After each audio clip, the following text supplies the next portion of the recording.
भाई मार्स यार कुछ कर, बहुत गर्मी हो रही है, घर से बाहर निकलना ही मुश्किल हो गया है। काश ये सूरज ठंडा हो जाता।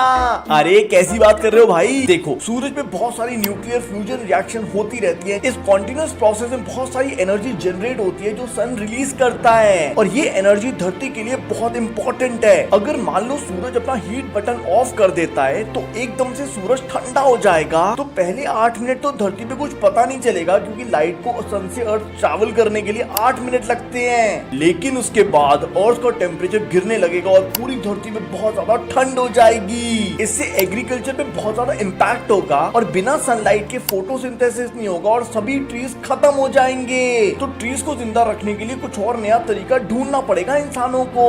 सारी रिवर्स और ओशन भी फ्रीज हो जाएंगे। जीवन तो धरती पर चलता रहेगा, लेकिन जल्दी से रिन्यूएबल और जियोथर्मल एनर्जी के फील्ड में इनोवेशन चाहिए होंगे।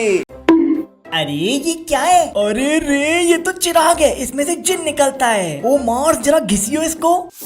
हाँ, चलो बच्चा अपनी जल्दी से एक विश बताओ। जुपिटर को डायमंड्स का बना दो। जो हुकुम मेरे काका। अरे ऐसा मत करो अर्थ, अभी जुपिटर का मास 1.9 into 10⁻27 किलोग्राम है और सन का मास 1.9 into 10⁻30 किलोग्राम है। जुपिटर अगर डायमंड्स का बन गया तो उसका मास 42,000 टाइम्स इंक्रीज हो जाएगा। ऐसा होने पर सभी प्लैनेट्स और सूरज अब जुपिटर का चक्कर लगाएंगे।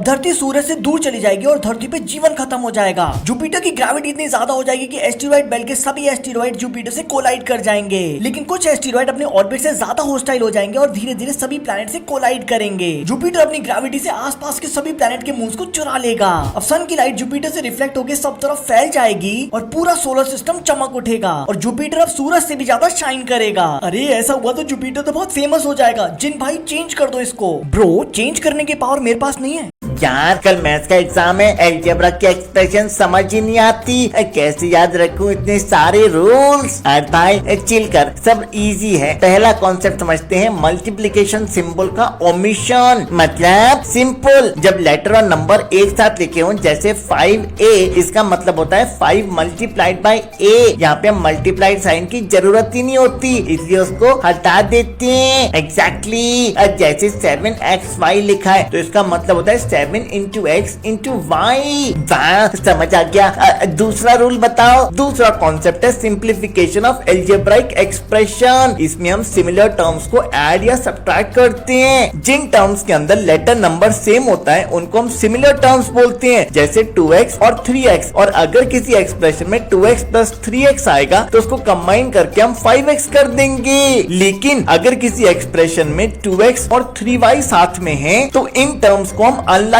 टर्म्स कहते हैं, क्योंकि इन दोनों में अलग अलग लेटर नंबर्स हैं। अब इनको सिंप्लीफाई नहीं कर सकते, ना तो ये ऐड होंगे ना सब्ट्रैक्ट होंगे, इनको अलग अलग ही रखा जाएगा। वाव, इसका मतलब सेम लेटर नंबर वाले टर्म्स को हम ऐड या सब्ट्रैक्ट करके सिंप्लीफाई कर लेते हैं। अगर पूरा कॉन्सेप्ट समझना है ना तो यहाँ पे क्लिक करो और पूरे वीडियो देख डालो। एक कैमरा भाई, मेरे पिंपल तो नहीं आ रहे ना फोटो में, थोड़ा फिल्टर लगा देना भाई। दीदी टेंशन नहीं लेना, मेरा रिजोल्यूशन इतना तगड़ा है कि मैं 1 मिलीमीटर तक चेंजेस देख सकता हूँ। पिंपल साफ दिखेंगे। भाई क्या फोटोशूट चल रहा है? अरे इसरो और नासा ने मिलके एक धमाकेदार सैटेलाइट लॉन्च किया है। इसका नाम है Nisar, NASA ISRO synthetic aperture radar. ये 2800 kg का है, अब तक का इसरो का सबसे बड़ा रडार इमेजिंग सैटेलाइट। निसार दुनिया को हाई डेफिनेशन में स्कैन करेगा, दिन हो या रात, बारिश हो या धूप, हर जगह हर टेरेन को। ये फ्लड्स, लैंडस्लाइड, अर्थक्वेक की वार्निंग दे सकता है। ग्लेशियर्स, फॉरेस्ट, रिवर सबकी डिटेल मैपिंग कर सकता है। फार्मर्स को क्रॉप और सॉइल मॉइस्चर का डेटा देगा। इवन रोड, ब्रिजेस और सिटीज के लैंड मूवमेंट को भी पकड़ लेगा। और निसार हर 12 दिन में पूरी धरती का हाई रेजोल्यूशन स्कैन करेगा।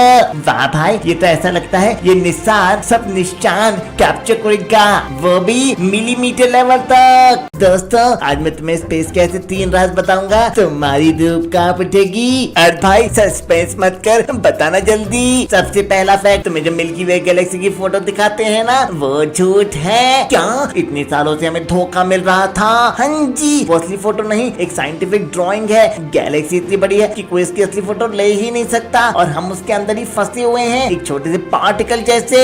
दूसरा फैक्ट, तुम सब सोचते हो ना कि बस हम सन के अराउंड घूम रहे हैं, लेकिन असली राज अलग अलग है। चल, मैं सेंटर पे हूँ और तुम सब मेरी परिक्रमा करते हो, यही सच है। क्या तू भी भाग रहा है? पूरा का पूरा सोलर सिस्टम 8 लाख किलोमीटर प्रति घंटे की स्पीड से मिल्की वे गैलेक्सी के सेंटर के चारों तरफ दौड़ रहा है। तीसरा फैक्ट में हिला के रख देगा। चलो मेरे सवाल का जवाब दो, सोलर सिस्टम में सबसे पुराना क्या है? ऑब्वियसली सूरज दादा सबसे पुराने हैं सोलर सिस्टम में। नहीं, मेरे ऊपर जो पानी है ना वो सन से भी ज्यादा पुराना है, क्योंकि ये पानी आउट ऑफ गैलेक्सी से आया था मेरे पास। ये एक ऐसा ट्रेजर है जो हमारी जन्म से भी पहले का है।